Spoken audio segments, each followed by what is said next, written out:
আসসালামু আলাইকুম। আজ আমি আপনাদের সাথে 2 পাউন্ড একটা ভ্যানিলা কাস্টমাইজ কেকের A to Z একটা ভিডিও শেয়ার করব। 2 পাউন্ড ভ্যানিলা স্পঞ্জ কেক কিভাবে পারফেক্টলি তৈরি করতে পারবেন, এরকম কাস্টমাইজ কেকের দাম কিভাবে নির্ধারণ করবেন, এই ধরনের নন এডিবল ফটোগুলো কোথায় পাবেন, কিভাবে ডাউনলোড করতে হবে, কিভাবে প্রিন্ট করতে হবে, কত টাকা নিতে পারে, সব কিছু A to Z ভাবে বিশদ আকারে আপনাদের সাথে শেয়ার করেছি। আশা করছি ভিডিওটি আপনাদের ভালো লাগবে। প্রথমে আমরা কেক বেস তৈরি করে নিব। কেক বেস তৈরি করার জন্য এখানে প্রথমে শুকনো উপকরণটা চেলে নিচ্ছি। এখানে 1 কাপ পরিমাণ নিয়ে নিলাম ময়দা, তার সঙ্গে দিয়ে দিব 2 টেবিল চামচ পরিমাণ কর্নফ্লাওয়ার, তার সাথে দিয়ে দিব 1 চা চামচ পরিমাণ বেকিং পাউডার। এখন এই 3টা শুকনো উপকরণ একসাথে ভালো মতো আমরা চেলে নিব। শুকনো উপকরণটা চেলে নেওয়া হয়ে গেলে মিশিয়ে একপাশে সরিয়ে রেখে দিচ্ছি। কেকটা যেহেতু 2 পাউন্ডের ভেতরে হবে, সেজন্য এখানে রুমের স্বাভাবিক তাপমাত্রায় থাকা 4টা ডিম ভেঙে নিয়েছি। ডিমের কুসুমগুলো আলাদা করে নিব, সেজন্য খুব সাবধানে বাটির মধ্যে ডিমগুলো ঢেলে দিলাম। এরপরে 4টা ডিমের কুসুম আমি আলাদা করে নিয়েছি। কুসুম আলাদা করার সময় লক্ষ্য রাখবেন সাদা অংশে যেন 1 ফোঁটাও কুসুম না থাকে।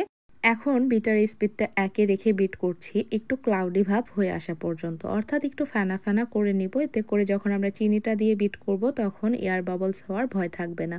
আর এই ডিমের ফোমটার ভেতরে যদি এয়ার বাবলস ক্রিয়েট হয় তাহলে দেখা যায় যে কেকটা পারফেক্ট হতে যায় না। শুকনো উপকরণ মেশানোর সময় দেখা যায় যে ফোমটা বসে যায়, বা অনেক সময় দেখা যায় যে মানে ব্যাটারের স্মুথ টেক্সচারটা নষ্ট হয়ে যায়, যার ফলে দেখা যায় কেকটা ফুলে চুপসে যায়। আবার অনেক সময় দেখা যায় ব্যাটার বসে যাওয়ার ফলে কেকটা শক্ত হয়। তো এখানে আমি চিনি অ্যাড করে দিয়েছি 2/3 কাপ পরিমাণ, মানে 1/3 কাপ দিয়ে দুবার দিলেই কিন্তু 2/3 কাপ হয়ে যায়। চিনিটা দিয়ে বিট করেছি। বিটার স্পিডটা 1 এ রেখেই প্রথম থেকে শেষ অবধি, যতক্ষণ না চিনিটা প্রপারভাবে মেল্ট হয়ে গেছে আর সাদা অংশটা একদম পারফেক্ট ফোমে পরিণত হয়েছে। আর মাঝে মাঝে অবশ্যই বিটারটা অফ করে বিট করতে হবে। একটানা কখনোই বিটারটা চালু রেখে কাজ করবেন না, এতে করে বিটারটা খুব তাড়াতাড়ি নষ্ট হয়ে যায়, মানে মোটরটা গরম হয়ে যায় আর নষ্ট হয়ে যায়। তাই থেমে থেমে বিট করার চেষ্টা করবেন। তো আমার এখানে দেখতেই পাচ্ছেন ফোমটা একদম রেডি হয়ে গেছে। আমি একটা দাগ টেনে নিয়েছি, দাগটা স্থায়ী এবং স্পষ্ট বোঝা যাচ্ছে। এই পর্যায়ে ডিমের কুসুমগুলো দিয়ে দিলাম, আর দিয়ে দিচ্ছি 1 চা চামচ পরিমাণ ভ্যানিলা এসেন্স। আপনারা চাইলে এই পর্যায়ে তেল দিতে পারেন 2 টেবিল চামচ পরিমাণ। আমি যেহেতু স্পঞ্জ কেকে কোনো তেল দেই না, তাই কোনো তেল দিলাম না। আপনারা চাইলে দিতে পারেন। কুসুমটা দিয়ে খুব বেশি বিট করা যাবে না। তো চাইলে বিটারের কাঁটা খুলে আপনারা জাস্ট শুধুমাত্র একটুখানি হালকাভাবে বিটারের কাঁটাটা দিয়ে আলতো হাতে মিশিয়ে নিতে পারেন, বা আমি যেভাবে বিট করলাম এভাবে অল্প একটু সময় বিট করতে হবে। অতিরিক্ত বিট করলে দেখা যাবে যে ফোমটা একদম পাতলা হয়ে যাবে বা অনেক এয়ার বাবলস ক্রিয়েট হবে। তো এই পর্যায়ে অনেকেই ভুল করেন। তো দেখুন ব্যাটারটা কিন্তু সুন্দর স্মুথ আছে এবং থকথকে আছে। এই পর্যায়ে বিটারটা অফ করে দিলাম। শুকনো উপকরণ যেটা আমরা চেলে মিশিয়ে রেখেছিলাম ওইটা দিয়ে দিচ্ছি। আর শুকনো উপকরণটা একবারে দিয়ে মেশাবো না, ধাপে ধাপে, অর্থাৎ 2 ধাপে দিয়ে আমি মিশিয়ে নেব। আর এই ব্যাটারটা তৈরি করার সময় একটু সময় নিয়ে এবং ধৈর্য সহকারে মেশাতে হয়, তাড়াহুড়ো করা যাবে না বা এলোপাথারিও মেশানো যাবে না।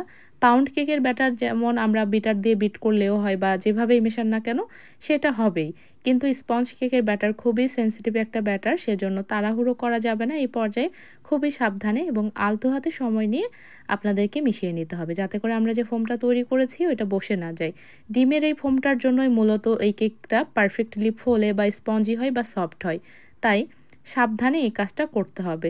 তো দ্বিতীয় পর্যায়ে আমি শুকনো উপকরণটা দিয়ে আবারও সেমভাবে মিশিয়ে নেব, যতক্ষণ না শুকনো উপকরণটা ভালোভাবে মিশে যাচ্ছে। তাড়াহুড়ো করা যাবে না বা এই পর্যায়ে তরল দুধ দেওয়ার কোনো প্রয়োজন নেই। আমি ডিমের সাইজ সবসময় বড় নেওয়ার চেষ্টা করি। আপনারাও কেক তৈরি করার সময় একটু বড় সাইজের ডিমগুলো নেবেন, এতে করে কেকটা পারফেক্ট হয়। তো আমার এখানে ব্যাটারটা মিশিয়ে নেওয়া হয়ে গেছে। দেখতেই পাচ্ছেন ব্যাটারের ঘনত্ব ঠিক কেমন হয়েছে। স্পঞ্জ কেকের ব্যাটারটা ঠিক এরকমই হবে, হালকা ফ্লাপি এবং থকথকে ফোমি টেক্সচারের একটা ব্যাটার হবে। লাস্ট পর্যায়ে আমি একটা স্প্যাচুলার সাহায্যে চেক করে নিচ্ছি নিচে কোনো শুকনো উপকরণ দলা পাকিয়ে আছে কিনা। তো শুকনো উপকরণ দলা পাকিয়ে নেই, একটা স্মুথ ব্যাটার এখানে তৈরি হয়েছে। কেকের এই ব্যাটারটা এখন আমি একটা 8 ইঞ্চি মোল্ডে ঢেলে নিচ্ছি। মোল্ডের নিচে আপনারা চাইলে একটা বেকিং পেপার বিছিয়ে দিতে পারেন, তবে আমি যেহেতু শুকনো উপকরণটা চেলে নিয়েছিলাম এটাতেই, তাই এখানে বেকিং পেপারটা না দিলেও কোনো সমস্যা নেই। তাই সম্পূর্ণ ব্যাটারটুকু এমনি ঢেলে দিচ্ছি। ব্যাটারটা ঢেলে দেওয়ার পর বাটিটাকে কয়েকবার ট্যাপ করে নিব, এতে করে ভেতরে থাকা এয়ার বাবলসগুলো বের হয়ে যাবে। তারপরে কেকটাকে আমি বেক করব 170 ডিগ্রি তাপমাত্রায় আপ ডাউন হিট অন রেখে ওভেনে 25 থেকে 30 মিনিট মতো। ওভেনের তারতম্য ভেদে কারো ওভেনে সময়টা কম বা বেশি লাগতে পারে। তো তো কেকটা হওয়ার পর একদম আমি ঢেকে ঠান্ডা করে নিয়েছি। ঠান্ডা করার পর আপনাদেরকে দেখাচ্ছি। আমি এভাবে ঢেকে রেখেছিলাম। কেক হওয়ার পর অবশ্যই গরম অবস্থাতেই ঢেকে রাখবেন। এতে করে কেকের ময়েশ্চারটা লক থাকে, যার ফলে কেকটা খসখসে লাগে না, অর্থাৎ কেকটা অনেক সুন্দর সফট থাকে। দেখে হয়তোবা বুঝতেই পারছেন কেকটা কতটা সফট হয়েছে। এখন আমি ডিমোল্ড করে নিচ্ছি। ডিমোল্ড করার পর কেকটাকে আমি 3টা ভাগে ভাগ করে নিব।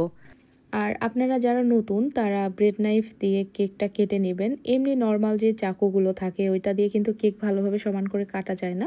কাটার সময় চারোদিকে হালকা হালকা করে আগে কেটে নেবেন, তারপরে মাঝখানে চাকুটা ঢুকিয়ে ভালোভাবে কেটে নেবেন। এতে করে কেকের স্লাইসগুলো সমান থাকবে। আর আপনাদের মনোযোগটা যদি কেকের দিকে থাকে আর হাতটা যদি সুন্দর মতো ব্যালেন্স করে রাখতে পারেন, তাহলে কিন্তু লেয়ারগুলো একদম সমান এবং সুন্দর হয়। তো কেকটা কতটা পারফেক্ট হয়েছে হয়তোবা বুঝতেই পারছেন। তো এই কেকটা ডেকোরেশন করার জন্য আমরা ক্রিম তৈরি করে নেব এখন। ক্রিম তৈরি করার জন্য এখানে ট্রপিক্যাল ব্র্যান্ডের হুইপড ক্রিম নিয়েছি 1.5 কাপ পরিমাণ। তো ক্রিমটা আমি ইদানিং যেহেতু অনেক প্রবলেম হয় সেজন্য ফ্রিজ থেকে বের করে নর্মাল ফ্রিজে রাখি, মানে ডিপ ফ্রিজ থেকে বের করে নর্মাল ফ্রিজে রাখি। যখন একদম তরল হয়ে যায় ওই পর্যায়ে বাটিতে ঢেলে নেই। তো আমি করেছিলাম কি, এই ক্রিমটা নর্মালে বের করে রেখেছিলাম 4-5 ঘন্টা আগে। যখন একদম তরল হয়ে গেছে তখন 1.5 কাপ পরিমাণ ক্রিম ঢেলে এই বাটিটা ঢেকে ডিপ ফ্রিজে 15-20 মিনিট মতো রেখে দিয়েছিলাম। 15-20 মিনিট পর বাটিটা বের করে তারপরে জাস্ট কিছুই দেইনি, প্রথম থেকে শেষ অবধি বিটার স্পিডটা মিডিয়াম টু হাই স্পিডে দিয়ে বিট করে নিয়েছি। আর যেহেতু অনেক সুন্দর এবং ঠান্ডা ছিল ক্রিমটা, তার জন্য স্টিফ হতে খুব বেশি একটা সময় লাগেনি। তো ক্রিম তৈরি করার সময় একটা জিনিস মাথায় রাখতে হবে, ঠান্ডা যেন থাকে অতিরিক্ত, তাহলেই কিন্তু ক্রিমটা খুব দ্রুত স্টিফ হয়ে যায়। এর সঙ্গে আইসিং সুগার বলেন, গুঁড়ো দুধ বা হোয়াইট চকলেট কোনো কিছুই দেইনি। এখন কেক ডেকোরেশন করে নিব। কেক ডেকোরেশন করার জন্য এখানে 10 ইঞ্চি সাইজের একটা স্কোয়ার শেপের বোর্ড নিয়েছি। কেকটা যেহেতু 8 ইঞ্চিতে আমি বেক করেছিলাম সেজন্য 2 ইঞ্চি বড় এখানে বোর্ড নিয়েছি। কেকের প্রতিটা লেয়ারে সুগার সিরাপ এবং ক্রিম লাগিয়ে নিচ্ছি। কেকের টেস্ট বাড়াতে হলে আপনারা চকলেট গানাশ দিয়ে নিতে পারেন। তো আমরা কাস্টমার ডিমান্ড অনুযায়ী বিভিন্ন সময় বিভিন্নভাবে তৈরি করে থাকি, যে যেভাবে চায় আর কি সেভাবে তৈরি করে দেওয়া হয়। আর এখানে সুগার সিরাপটা দেওয়ার নিয়ম হচ্ছে, মানে ঠিক যতটুকু লাগবে ঠিক ততটুকুই দিতে হবে, একবারে অতিরিক্ত দিয়ে চুপসে ফেলা যাবে না, এতে করে কেকটা খেতে কিন্তু পানি পানি লাগবে। আর আমি এখানে সুগার সিরাপ বানিয়েছিলাম 1/2 কাপের থেকে একটুখানি বেশি পানি দিয়ে। তো তার সঙ্গে মোটামুটি 2 টেবিল চামচ চিনি দিয়ে এই সুগার সিরাপটা বানিয়ে নিয়েছিলাম। তো দেখতেই পেলেন ভালোভাবে ফ্রস্টিং করে নিয়ে উপরে অল্প একটু ক্রিম দিয়ে চেপে চেপে একটু কেকটাকে ক্রাম কোট করে নিয়েছি। এরপরে ফাইনাল ক্রিমটা দিয়ে ডেকোরেশন করব। তো ফাইনাল ক্রিমটা দেওয়ার সময় আমি একটা পাইপিং ব্যাগে ভরে নিয়ে তারপরে দিয়ে নিচ্ছি, এতে করে কেকটা সুন্দরভাবে ফিনিশিং দেওয়া যাবে। আর ফিনিশিংটা নিজের উপরেই নির্ভর করে, আপনি যত মনোযোগী হয়ে কাজটা করতে পারবেন কাজটা খুব দ্রুত আপনারা সুন্দরভাবে করতে পারবেন। কেকের গায়ে ক্রিম লাগানো হয়ে গেলে আমি যে ব্রেড নাইফটা দিয়ে কেকটা কেটে নিয়েছিলাম ওইটার সমান সাইডটা দিয়ে কেকে ফিনিশিং দিয়ে নিচ্ছি। যেহেতু ব্রেড নাইফটা বেশ চিকন হয় সেজন্য আমার কাছে মানে কেকের ফিনিশিং দিতে খুবই ইজি লাগে বা কমফোর্ট ফিল করি এই ব্রেড নাইফটা দিয়ে স্মুথ করতে। তো চাপাচাপি করা যাবে না এই পর্যায়ে। স্মুথ একটা ফিনিশিং আনতে হলে আপনার হাতটাও সেভাবেই ঘোরাতে হবে। বেশি চাপাচাপি করলে ক্রিমটা উঠে আসবে। একদম হালকা হাতে আপনাকে ফিনিশিংটা দিয়ে নিতে হবে। আমি পুরা কেকটাকে কিন্তু সাদা ক্রিম দিয়ে কাভার করেছি। আর একটু কমলা টাইপের কালার চাচ্ছিলাম, সেজন্য এক্সট্রা করে ক্রিমে না মিশিয়ে এভাবে কয়েক ফোঁটা মতো কালার আমি দিয়ে নিলাম। প্রথমে হলুদ কালার দিয়েছি, তারপরে অল্প একটু লাল কালারের প্রয়োজন ছিল কিন্তু অতিরিক্ত কালার পড়ে গেছে, পরে কালারটা আমি উঠিয়ে নিয়েছি। এই যে দেখুন, এটা উঠিয়ে একটা বাটিতে রেখে দিব, এটা পরে আমরা ব্যবহার করব, মানে ফুল তৈরি করার সময় সেটা দেখিয়ে দিব। তো এখানে আরও কয়েক ফোঁটা হলুদ দিলাম, যেহেতু লালটা একটু বেশি পড়ে গেছে। তো অতিরিক্ত লাল হলে কমলা কালারটা একদম মানে গাঢ় লাগবে, হলুদের থেকে লাল কালারটা একটু কম দিতে হবে। তো কালারটা খুব ভালো মতো আমি দেখুন কিভাবে সমান করে নিচ্ছি। এভাবে করলে দেখা যায় যে ক্রিমটা নরম হয়ে যাওয়ার চান্স থাকে না, অতিরিক্ত ক্রিমে কালার মেশানোরও প্রয়োজন হয় না, আবার কাঙ্ক্ষিত কালার সুন্দরভাবে তৈরি করে নেওয়া যায়। ফিনিশিংটাও খুব তাড়াতাড়ি আসে। দেখুন কত সুন্দর একটা কালার তৈরি হয়ে গেল না। যাদের মানে ক্রিমে কালার মেশাতে গেলে গলে যায় বা অনেক ঝামেলা হয় তারা এভাবে সরাসরি কেকের ওপরে কয়েক ফোঁটা কালার দিয়ে ফিনিশিং টানলে দেখবেন খুব সুন্দর একটা ফিনিশিংও চলে আসবে, কালারও চলে আসবে। কেকের সাইডটা আমি ব্রেড নাইফ দিয়ে মানে ডিজাইন করে নিয়েছি, ব্রেড নাইফের যে ধারালো অংশটুকু থাকে সেইটা দিয়ে। এরপরেই যে আমার হাতে যে ছবি দেখছেন, এই ছবিগুলো আমি গুগল থেকে ডাউনলোড করি যখন যেই রকম প্রয়োজন হয়, তারপরে কম্পিউটারের দোকানে যেয়ে ফটো পেপারে প্রিন্ট করি। তো এক এক এলাকায় এক এক রকম দাম নেয়, আর আমি এই ফুল পেজটা মাত্র 50 টাকা দিয়ে প্রিন্ট করে নিয়ে এসেছি। অনেক এলাকায় দেখা যায় যে এক একটা ছবি প্রিন্ট করাতেই 30-40 টাকা লাগে, আমাদের এখানেও তাই। কিন্তু আমি যেখান থেকে নিয়ে একটা পরিচিতি হয়ে গেছে, ওই জন্য খুব বেশি টাকা লাগে না। তো কেকের যেহেতু আমরা এই ছবিটা বসাবো যাতে করে ছবিটা ভিজে না যায় ফ্রিজে রাখার পরে, সেজন্য পেছন সাইডটাতে কস্টেপ লাগিয়ে নিলাম, এতে করে আমরা যখন কেকের উপরে বসাবো ছবিটা ভিজে যাওয়ার ভয় থাকবে। আর যখন যেরকম ছবির প্রয়োজন হয় সেভাবে সার্চ দিয়ে থাকি। যদি মানে কাপল পিকচার হয় তাহলে cartoon couple picture for cake এভাবে সার্চ দেই, বা এরকম হলে কার্টুন পিকচার ফর কেক বা cartoon picture for haldi night cake এরকম করে দিলেও মানে চলে আসে, দেখবেন বিভিন্ন আসে। সেখান থেকে যে ছবিটা আপনাদের প্রয়োজন সেভাবে আপনারা ডাউনলোড করে নেবেন। ডাউনলোড করে নেওয়া হয়ে গেলে আপনারা সেটা কম্পিউটারের দোকানে যেয়ে বলবেন যে আমরা ফটো পেপারে এটা প্রিন্ট করব। কত ইঞ্চি নেবেন সেটা বলে দিবেন, তাহলেই হবে। এখানে যে ছবিটা দেখতে পাচ্ছেন এটা 3.5 বাই 3.5 ইঞ্চ, মানে লম্বাতেও 3.5 ইঞ্চি আবার চওড়াতেও 3.5 ইঞ্চি পরিমাণ নিয়েছি 2 পাউন্ড কেকের জন্য। 1 পাউন্ডের জন্য হলে মোটামুটি এরকমই লাগতো, 3.5 ইঞ্চি লাগতো। কারণ মানে ওরা তো আমাদেরকে দেখায় দেয় যে আপু দেখেন কীরকম সাইজ করব। তো প্রথমে আমি বলেছিলাম লম্বা 3.5 ইঞ্চি হবে, চওড়া 3 ইঞ্চি। তারপরে দেখা যাচ্ছে যে চওড়া 3 ইঞ্চি করলে ছবিটা খুব বাজে লাগছে দেখতে। তো আপনারা বসে এভাবে কথা টথা বলে প্রিন্ট করে নেবেন, তাহলেই হবে। এখন আমি ফুল তৈরি করার জন্য এখানে হলুদ কালারের ক্রিম মেশাচ্ছি। ওই যে কালারটা উঠিয়ে রেখেছিলাম ওখান থেকে অল্প একটু নিলাম, নিয়ে এটা দিয়ে দিলাম। আসলে এই কেকটা তৈরি করতে আমি 3টা কালার ব্যবহার করেছি, লাল, হলুদ আর হচ্ছে গিয়ে গোলাপি কালার।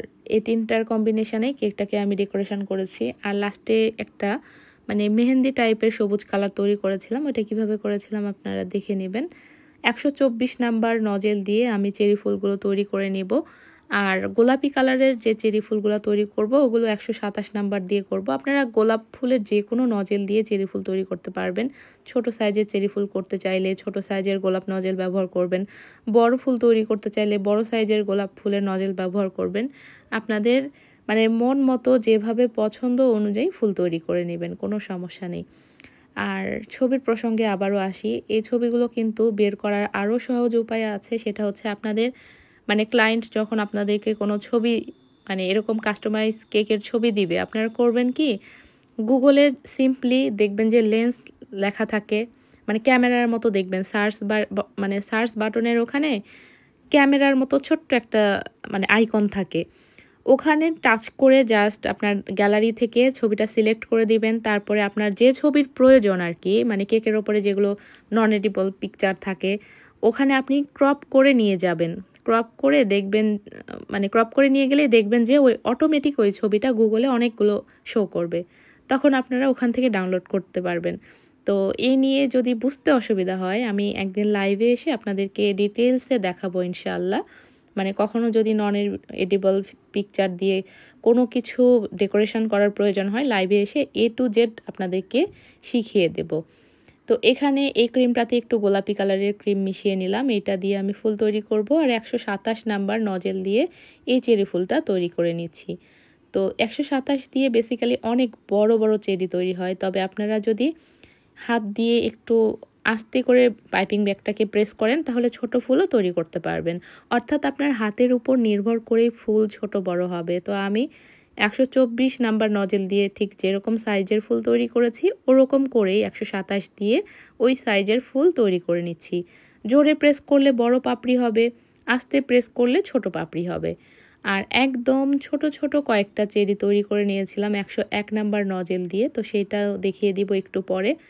এখন এই কেকের দাম সম্পর্কে আপনাদের আইডিয়া দেই। আমার এলাকায় আমি ভ্যানিলা কেক 600 টাকা পাউন্ড হিসেবে সেল করি। তো প্রিমিয়াম টাইপের হলে সেক্ষেত্রে দামটা সেভাবে আসে। তো আমাদের এলাকায় ওই টাইপের প্রিমিয়াম কেক কখনো সেল হয় না, আবার মাঝে মাঝে 2-1টা বানাতেও হয়, তো সেটার কথা আলাদা, সেটা খুব কম। মানে রেয়ার, বছরে একটা এরকম হয় আর কি, একটা দুইটা। বেসিক্যালি এই ধরনের কেকগুলাই বেশি তৈরি করা হয়ে থাকে, 600 টাকা পাউন্ডের যে কেকটা। তো 600 টাকা পাউন্ড রাখা হয়, 1 পাউন্ডের দাম 600 হলে 2 পাউন্ডের দাম আসে 1200। এই কেকের দামটা রেখেছিলাম 1200 টাকা। আর কাস্টমাইজ চার্জ এটার আমার ধরা হয়নি, কেননা কাস্টমার আমাকে বলেননি যে কিভাবে কি তৈরি করবেন না করবেন, আমাকে বলেছিলেন আপনার মনের মতো করেই তৈরি করে দিয়ে। তো এই কেকটা বানানোর একটা ইচ্ছে ছিল, বেশ ভালো লাগে আমার কাছে, তো ভাবলাম যেহেতু একটা সুযোগ এসেছে তাই আমি বানিয়ে ফেলি। আর উনি আমার একদম প্রথম কাস্টমার ছিলেন, যার জন্য ভাবলাম যে কাস্টমাইজ চার্জ রাখবো না, তো এভাবে তৈরি করে দেই, সমস্যা নেই। তো এই কেকটার দাম মাত্র 1200 টাকাই রেখেছিলাম। আর আলহামদুলিল্লাহ উনি অনেক খুশি হয়েছেন। তো আপনারা যদি এই কেকের কাস্টমাইজ চার্জ ধরতে চান, সেক্ষেত্রে 100 থেকে 150 টাকা রাখতে পারেন। এখন অনেকেই বলবেন কেন 100-150 টাকা? কারণ এখানে কিন্তু বেশ মানে সূক্ষ্ম কাজের ব্যাপার আছে, কালার মেশানো বারবার, আবার ফুল তৈরি করা, মানে কাস্টমাইজ চার্জটা না নিজের উপর নির্ভর করে। তো এইগুলো ছোটোখাটো খুঁটিনাটি কাজের জন্য চার্জটা আপনারা 100-150 টাকা ধরতে পারেন। মানে কেকের দাম যা থাকবে তার সঙ্গে 100-150 টাকা যোগ করবেন, তাহলেই সেটা কাস্টমাইজ চার্জ হিসেবে হবে। তো যাই হোক, এখানে যে কমলা কালারের ক্রিমটা ছিল ওইটার সঙ্গে জাস্ট একটুখানি সবুজ কালার দিয়ে মিশিয়ে নিচ্ছি, তাহলে আমরা যে মেহেন্দিটা দেই না ওরকম একটা কালার চলে আসবে। দেখুন খুব সুন্দর একটা মেহেন্দি কালার চলে আসছে।